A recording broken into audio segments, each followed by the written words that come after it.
Donc, voilà un exemple de sujet. Donc l'idée à chaque fois, vous êtes en troisième année évidemment, et ce que je vous demande, c'est qu'à partir du cours que l'on a fait, des programmes qui sont en vigueur, une analyse, une réflexion sur des situations de didactique, évidemment. Pour exemple là,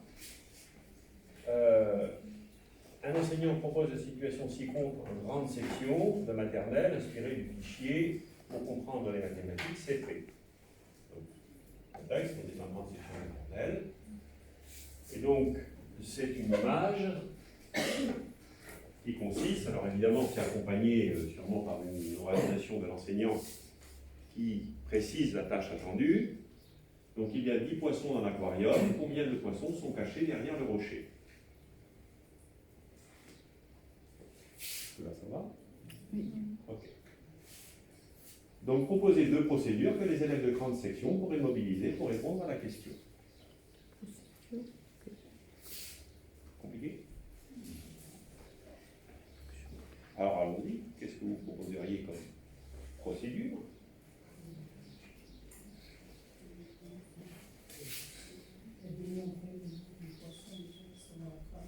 En effet. Alors, donc là, on va attendre quand même, du point de vue de réaction, je vais attendre. Donc, vous décrivez l'action de l'élève. Il s'agit de dénombrer. Vous avez utilisé la bonne formulation. Maintenant, compte tenu de la situation, du nombre de poissons et de la disposition des poissons, je vais attendre que vous précisiez le comment. Non, d'abord, il va dénombrer les poissons d'aquarium par comptage de 1 en 1. Donc, vous voyez, l'action, c'est de dénombrer, et vous précisez le comment. Le comment, on l'a traité en cours. Hein? Bien. Donc, et une fois qu'il a dénombré les poissons de l'aquarium, donc les 6 poissons qui sont dans l'aquarium, par comptage de 1 en 1. Qu'est-ce qu'il fait? Ce sont des hypothèses, hein, vous conjecturez, on est bien d'accord. Hein, et toute réponse ayant du bon sens sera valorisée. Oui? Avec ses doigts, donc il en met 6 se lever, et il voit qu'il y en a 4 qui sont baissés. Alors, donc ça supposerait avoir une analyse plus fine de l'action de l'élève, parce que votre collègue dit, il dénombre en comptant de 1 en 1, et il pointe. Bon, dénombrer, il pointe. Donc vous dites que vous décrivez une procédure qui est plus élaborée, dans le sens où, d'abord, il sait que demain on 10, je suppose qu'il le sache. Ensuite, c'est qu'en même temps qu'il compte de 1 en 1, il réalise, non, pas l'action, une autre collection. Exactement. Voilà. Et vous voyez, on revient à nouveau sur le cours, c'est-à-dire que c'est une procédure qui est tout à fait bonne, ok?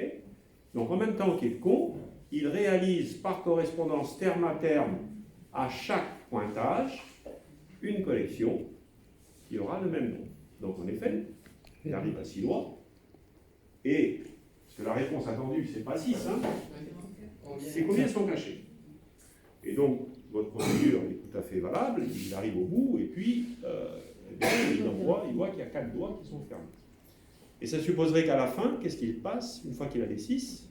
Un sur compte. Parce qu'ils sont fermés, hein. Il reprend. Alors, terminé. Il refait un comptage de 1 en 1, des doigts qui sont... Exactement. Donc en fait, c'est une procédure complexe, hein, que votre collègue décrit. Il y a un comptage de 1 en 1 de la collection représentée. En même temps qu'il y a le comptage de 1 en 1 par correspondance terme à terme, il réalise une collection ayant le même nombre d'éléments avec ses doigts. Une fois qu'il a la collection de 6 doigts, il refait un comptage. Il refait un dénombrement par comptage des doigts non ouverts. Tout à fait. Autre procédure possible. Ajouter, par exemple, il y a 6 en ajout à chaque fois le nombre de jetons. Oui, mais là, il n'y a pas de jetons. Oui, il n'y a pas de jetons. Alors, l'idée, c'est ça, en effet. Donc, on peut débuter de la même façon, dénombrer par comptage de 1 en 1 jusqu'à 6. Et une fois qu'il est à 6, il complète, en effet, en allant jusqu'à 10. Mais comment il complète? Alors, soit il représente, soit il peut utiliser aussi ses doigts, hein, soit il a des jetons, soit, enfin, peu importe, il peut compléter, une fois qu'il est à 6, compléter par comptage de 1 en 1, pour arriver jusqu'à 10. Et au même temps qu'il compte de 1 en 1, il réalise une collection avec ses doigts. 6, 7, 8, 9, 10. Et une fois qu'il a complété à 10, qu'est-ce qu'il doit faire? Dénombrer les doigts ouverts.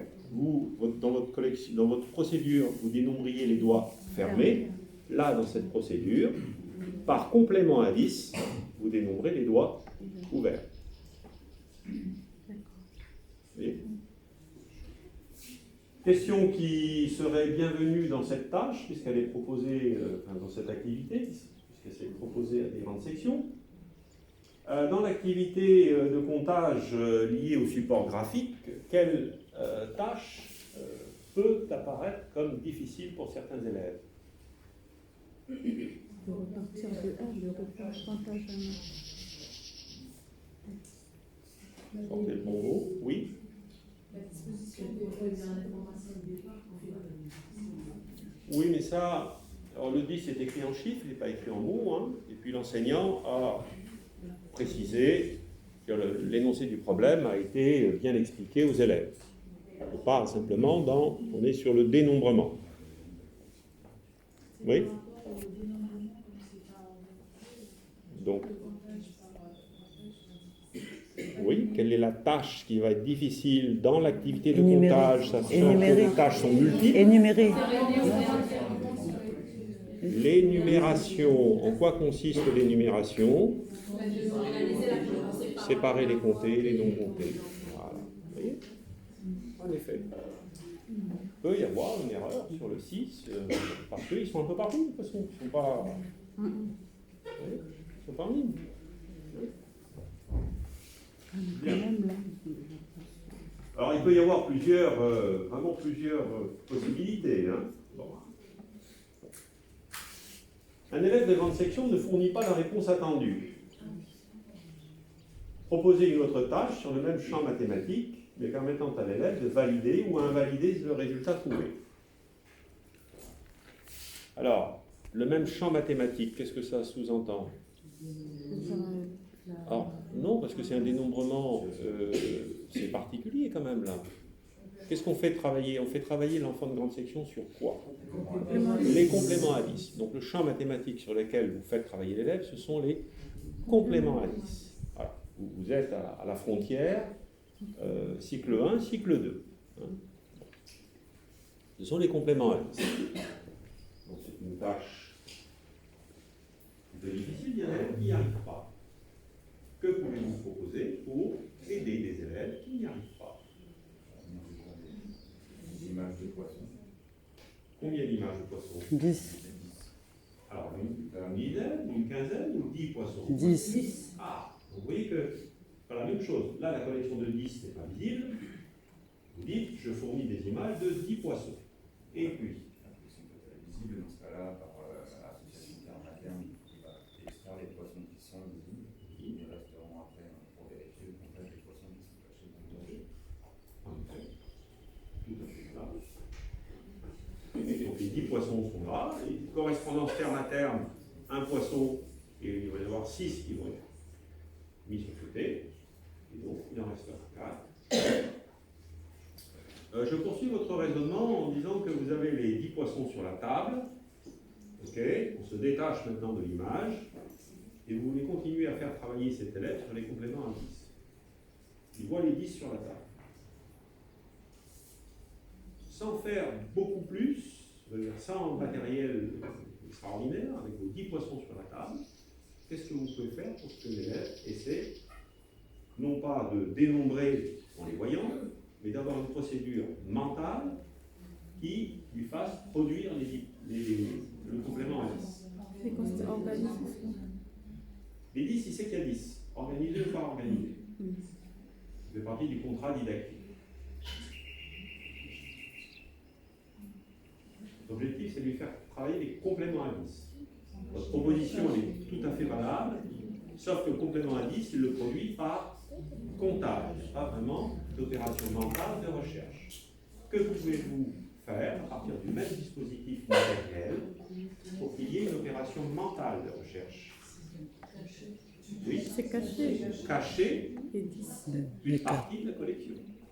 Tu vois, il y en a 10. Vous pouvez même les organiser en 2 x 5, bien sûr. Vous mettez une petite boîte sur 2 poissons. Combien sont-ils? Vous voyez? Tu vois combien on est caché. Non. Vous mettez la boîte dessus, il voit plus ceux qui sont sous. Il en voit combien si vous en avez caché 2? 8. On voit 8. Et la réponse que vous attendez, c'est 2. Et donc on va répondre de cette façon à cette question-là. En même temps aussi. C'est-à-dire que l'élève pourra valider ou invalider le résultat. C'est-à-dire que les 2 poissons cachés sont sous. Il y en avait 3. Il en manquait 3. Il lève et Vous l'avez. il peut vérifier par lui. Allez, on rejoue. Jeu des lapins. Jeu des lapins. Voilà. Ça va?